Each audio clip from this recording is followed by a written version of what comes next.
story you're about to hear comes with major trigger warnings. Right. So viewer discretion is advised. I took a job in the Walmart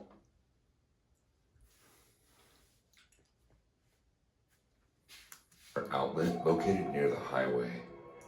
Every evening, I used to drive my old rusty Civic to work. Being too young and moderately pretty, I happened to come across a lot of customers who would flirt with me.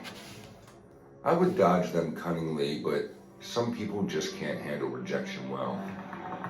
Though my house was at a 15-minute distance from the store, the ride wasn't that pleasing. I had to go through a rusty, narrow road amidst the woods. That's cap. That's the only way you get to work. That's cap. And I bet you, because I know where you live, in the area that you live at, yeah. Don't ask me how I know that. I just do. She got about 4 other different lit up ways that she can go to work and come home. That's cap. She taking that. She's taking that because she don't got a pack of condoms. Just saying. To reach the intersection of the highway. The road was generally stranded. Being surrounded by deep woods, the ride was more like a safari to me. I could hear all kinds of weird insects singing with frogs. One time I almost had an accident when a huge bat flew over my head. But I needed the job, so I couldn't afford to complain. Man. It was a summer evening. I had just reached work and was busy parking my scooter at the corner when I heard the loud rumble of a Jeep coming close. Turning around, I saw 2 men driving it straight into the parking lot. Hey, yo! On me, if I was to see that shit or anybody looking like that.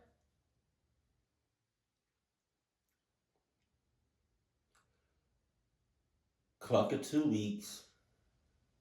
I'm driving right back where I came from. I'm gonna start my own YouTube channel. Clock. Very reckless man. The tires squealed as I hit the brakes hard. The man who was driving the car was skinny and had disheveled hair that hadn't been combed in years. His partner, though, was quite the opposite of him. Heavy built, muscular body, bald, and hairless. The man didn't have eyebrows either. They both looked at me and then exchanged a weird smile among themselves. I didn't want to pay any attention to them, so I ignored them and went inside to start my shift.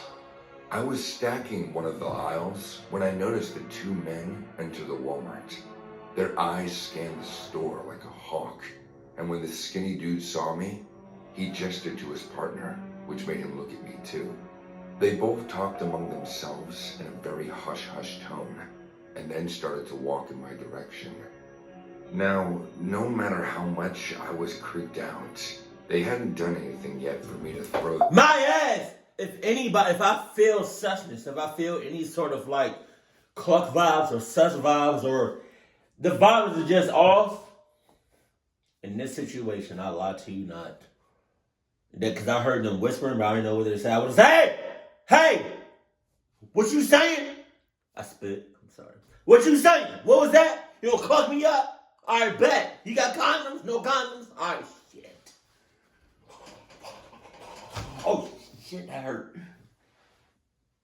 I'm just saying that's what I would do. Just that hurt. Out of the store, so I remained calm. They came to me and stopped. The skinny man licked his lip while giving me a very disturbing smile, and the bald head guy just stared at me.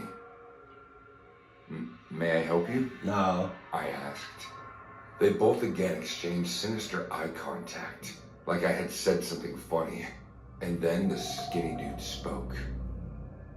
Yeah, we need your help. Oh! Sure, what is it you're looking for? I tried to be strictly professional with them, thinking my cold behavior would make them leave me alone. You, the bald man said. Sorry? I don't understand. We would like you to have dinner with us. Pretty girl like you should be alone. First of all, you're close as shit. And I would have figured, it's Walmart, because I was thinking to myself, like, where's everybody else at? You're like, where are all the customers and, employees? But then again, I was like, it's Walmart. So it's like, they either, one, minding their business, or two, in another part of the store and minding their business. World, we two can take good care of you if you let us. Oh. Saying this, they both started laughing casually. But that was it for me. I screamed. Okay, listen, jerk.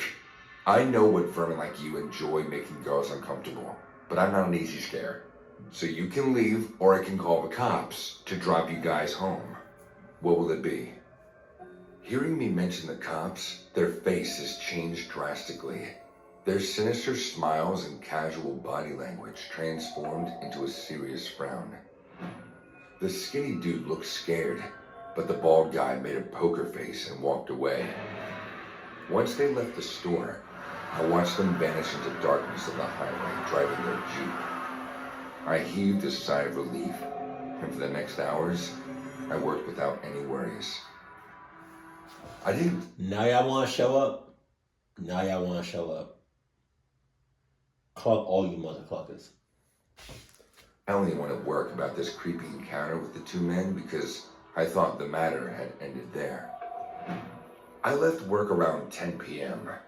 Following the old same routine, I hopped on my scooter to leave when a shiver ran down my spine. I got a flat tire. No way that was possible, because I just got new tires last week. Suddenly, oh my God, a glimpse of those two men smirking at me flashed in front of my eyes. This is how those morons took revenge then? Fine. I decided to file a report about them tomorrow.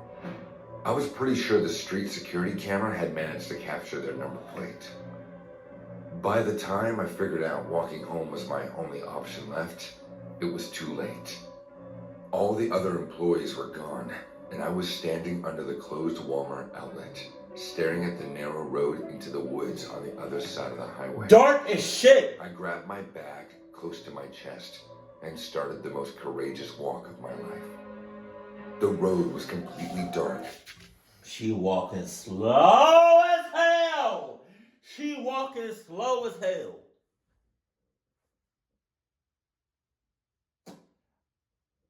The second I saw my tire slash, I would have just hauled ass all the way home. No brakes, no nothing. In the woods, dark as shit, at night, not knowing that those other two men, went home or went about their business. They could be in the woods. They're in the woods. I bet you they're in the woods. As there were no streetlights, I had to use the pale moonlight and my phone's flashlight to navigate my way. Unlike all the other nights, the woods were awfully quiet that night. I couldn't hear a single owl or cricket. All I could hear was my nervous, fast-paced footsteps. I was halfway down the road when bright lights illuminated me. At first, I covered my eyes out of reflex, but when I looked, the blood in my veins froze. It was those two freaky dudes waiting for me all this time, hiding in the shadows of these trees. I wanted to scream for help, but I knew no one would hear me. My ass. I slowly started to back off when they jumped out of their car. Why you doing shit slow? First of all, you should have called the cops. Regardless if they left or not. Two, you should have ran home. I don't think you would have been in this situation, but you still could have ran home and shit. You know what I mean? Or you could have just, your chances of running in the woods instead of on that path was going to be better than none, considering the situation that you're just in. And now you backing up. You a fuck ass. Started walking towards me. To scare them away, I yelled at them. I have a gun! Don't you guys dare. Yeah, I don't think so, little birdie. The skinny dude laughed creepily after saying that to me. I turned back and started to run. They started cursing at me and chasing me like a pack of hungry wolves. Suddenly, the heavy dude picked up a big, blunt, sharp stone and hit me with it. He aimed for my head, but it was lucky that one time it ended up hitting me in the shoulder. Oh. I felt a horrible pain and fell on the dusty road. The pain was so excruciating that before I could get back up and run, they caught up to me. The skinny dude grabbed my hair and lifted me. I started to make another attempt and tried to free myself, but the bald guy grabbed my shirt and ripped a chunk of my clothes. The dick. Damn. Balls. I'm telling you. Aim, hit that area, hit that, but all you got, it'll make any person, any guy, go down to his knees. My shoulder. I realized I wouldn't be able to beat them physically, and I certainly had no weapon to protect myself. So I had to use my only asset now, my brain. The bald guy pushed me away, and the skinny man stood right next to me, ready to slap the hell out of me if I tried to pull one more stunt. I said in a fumbled voice, "Please, let me go." "It's not gonna happen. I tried to be nice, but you misbehaved. Now you get what you deserve, girl." I realized this one is a talker, so I made my first move. "I'm sorry. I liked you, but he's the one who gave me the creeps." The bald man looked at his partner and then thought something, taking a pause. The skinny dude screamed, "Let's finish this, man. I'm dying to tear her entrails out." Oh. But the bald guy completely ignored him and asked me in a mellow voice, "So, you'll go out to dinner with me?" "Yes, absolutely, I will. I would love to." "Let's go then. Tucker, you have to hitchhike today. Come with me, Angel." I started to walk with him when the skinny man grabbed my hand and said, "What the hell, dude?" The bald guy turned towards him and looked at him, grabbing my hand. I said in a helpless voice, "Aren't you going to show him who's the man here?" Alright. A real man would beat the hell out of him to save a poor woman like me. What happened next was beyond my expectations. The bald guy threw his leather jacket on the ground and lunged over the skinny dude. They fell hard on the rocky surface, and I heard screams and punches back to back. The bald guy punched the skinny dude so hard that his partial face swelled with clotted blood. While fighting with each other, they forgot about me. Taking this opportunity, I ran towards their Jeep. The key was in the truck, and I twisted it without wasting a single more second. As the car engine rumbled, the two men looked at me for the first time. The bald guy let go of his partner as he finally realized that I made a complete fool out of him. I drove the car too fast for the first time. I didn't go home. Instead, I went straight to the police station, reported these two men. I stayed with my parents till the cops arrested them. Since then, I didn't do evening or night shifts anymore. Or work there at all. A terrible night is enough for me. But you still work there, huh? That's On my crazy. first summer back home from freshman year of college, I picked up a part-time job at Pizza Hut. Jesus. Delivering pizzas in a town around 30 minutes away from where I lived. The area in rural Georgia is known for having places that are in the middle of nowhere. The Pizza Hut even delivered to the most remote areas imaginable in the town limits. I could fill books with the weird experiences that summer. From the call that came from a long abandoned warehouse, to the dog that got excited about the pizza in my hand and accidentally shredded my pants with her claws. But one will always stand out to me in my mind as the creepiest. It was getting fairly late at night, around 10:30 p.m. So I was confident at the time that I would be sent on no further calls before closing at 11. However, someone barely managed to miss the cutoff time, and our clerk accepted their order since they were so close. I was given the address and a large cheese pepperoni pizza. The first red flag was the driveway, or rather lack thereof. There was a mailbox, but no actual driveway. Alright. Not even gravel. It was... Well, just leave it at the mailbox. He'll get it. She'll get it. You don't got to go through up that long-ass, dark-ass, off-road driveway. That driveway looks sus and shit. You just leave it at the mailbox. Grass and a barely distinguishable trodden pathway that resembled more of a service trail than it did something frequently used. I bumped along, wondering if there was even a route to the place, when I saw a slightly above average sized house come over the horizon, horribly dilapidated and surrounded by over... Am I tripping, or do those bushes look like faces? Heads? That's weird. That's weird. Woods.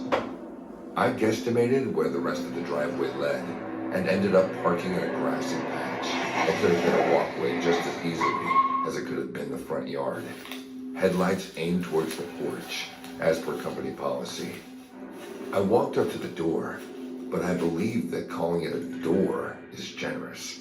It was a door frame, all right, but the door itself was just a large slab of wood propped haphazardly against the side of the house. Barely... Around back. House of... I don't know. Around back, I'm not good. Nah, see, that's why I can't be no delivery driver. I would not, just second I leave the, what's the name? The company to go to like get in my car and make the delivery. I'm breaking out. I'm breaking all rules. I'm breaking all what's it called? Yeah, like I'm just breaking all of that shit because like if you tell me to go around back, I'm not. I'm just gonna leave it right there at the front door. I'm gonna just leave it right there or at the mailbox. Or if we say, just come inside, I'm good. I'm gonna just leave it right there and haul that back to my car and go right back to where I came from. Cluckers, you talking about? Covering the entrance. That was red flag number 2. The third and fourth red flags were also on the door. This included the A4 sheet of printer paper with the words "around back" scribbled in all caps, which was hanging just below the place where somebody had self-engraved the door with the title House of Bundy. Oh, okay. Typically, I would never go around the back of the house. So what makes this so much different? Oh! Actually a shady, unlit house, and especially at night. However, it was my last drop of the day, and I was ready to get it over with and be on my way. Against my better judgment, I walked around to the back of the house. The door back here was an actual door, but it was covered in cobwebs and fresh spider webs. This was a door that had not been used in some time. I found the cleanest area available and knocked. I counted to 45 and knocked again.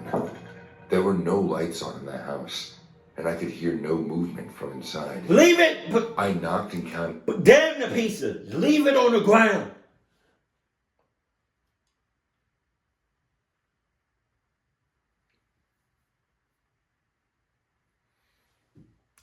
Again. I repeated the sequence 3 more times before I had finally crept enough to decide to return to my car. As I turned, I finally heard a voice coming from inside the house, clearly agitated, but I couldn't tell what it was saying. I tried to knock 1 more time, and I was counting. I heard something in the woods behind me. Hell no! It started as just movement deep in the trees, but soon enough, I could make out distinct running footsteps coming directly towards me from the brush. You better make out some As Adidas. I'm standing there, coming to terms with my impending demise, I followed the direction of the noise to the edge of the woods.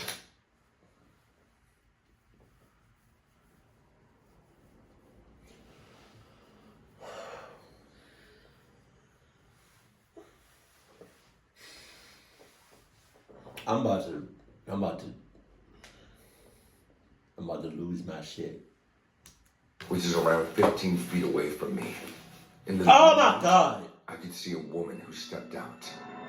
She was relatively old, maybe in her 60s, I would guess. She had long blonde gray hair, which was tangled and matted and hung down past her hips. Oh! She was in what looked to be an original white nightgown, but at that time, it was dingy and had mud stains on it. Oh my God! She was barefoot, and her feet were covered in dirt and what had to be blood, presumably because she had sprinted through the prickly woods when there was no trail to be seen. I never learned her name, but I still affectionately refer to her as Red Flag Number 5. She stopped short when she saw me and started to shake her head no, eyes wide. She put her fingers on her lips, trying to tell me to be quiet. I will never forget her eyes. They were wide and creepy as hell. I stood there like a terrified deer in front of a predator. As she took a few more steps towards me, reaching out to me, fingers pointed. Her voice came. It's the fact that you're still standing right there, and you were able to get that much detail from her.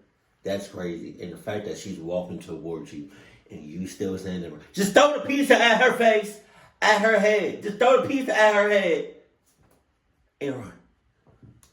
Way stronger than mine would have at the time when she spoke.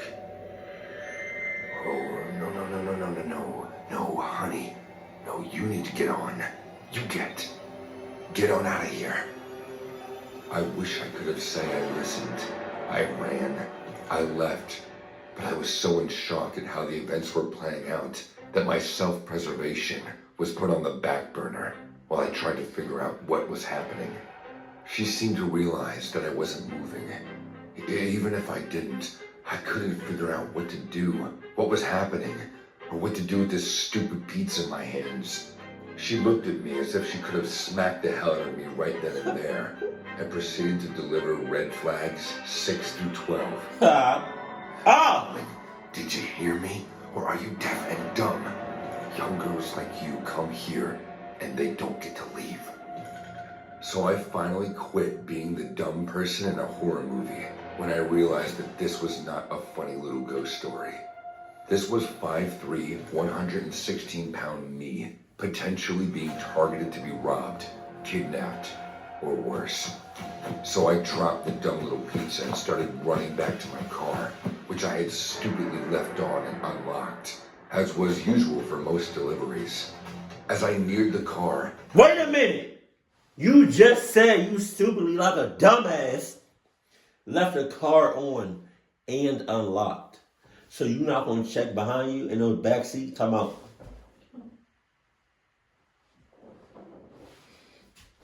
And then drive off? Cluck? Slammed from behind me, and I looked over my shoulder to see that the wooden door had been pushed over and had fallen onto the porch beneath it.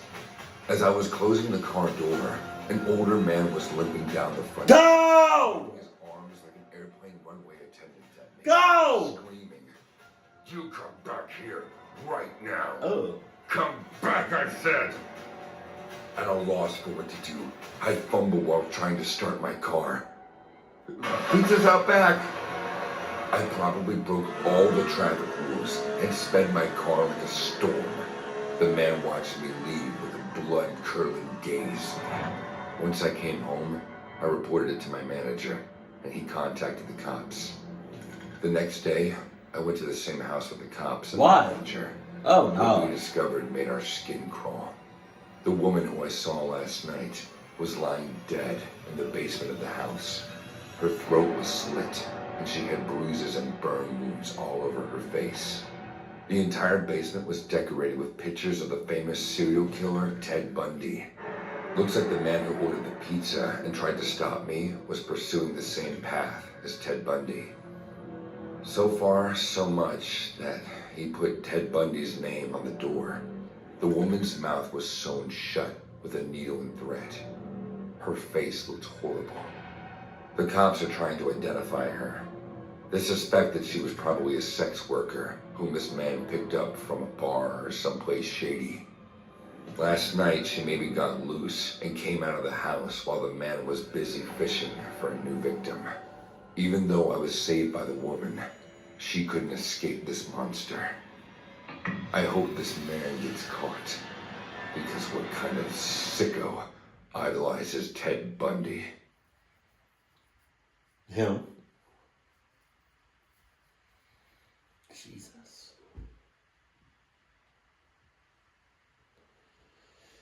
God damn. I don't think no job is worth your life. That being said, I would say Walmart is first up. And then with the second story, like, it's a pizza. I don't like do pizza places really have those like strict rules and shit? Like, I'm pretty sure as delivery drivers, like, these pizza companies know a lot, like, you gotta come across these weird ass people, these sus clunky ass people. And you still supposed to follow all the rules and regulations? Clock that. If I ever get the pizza and I'm going out for delivery and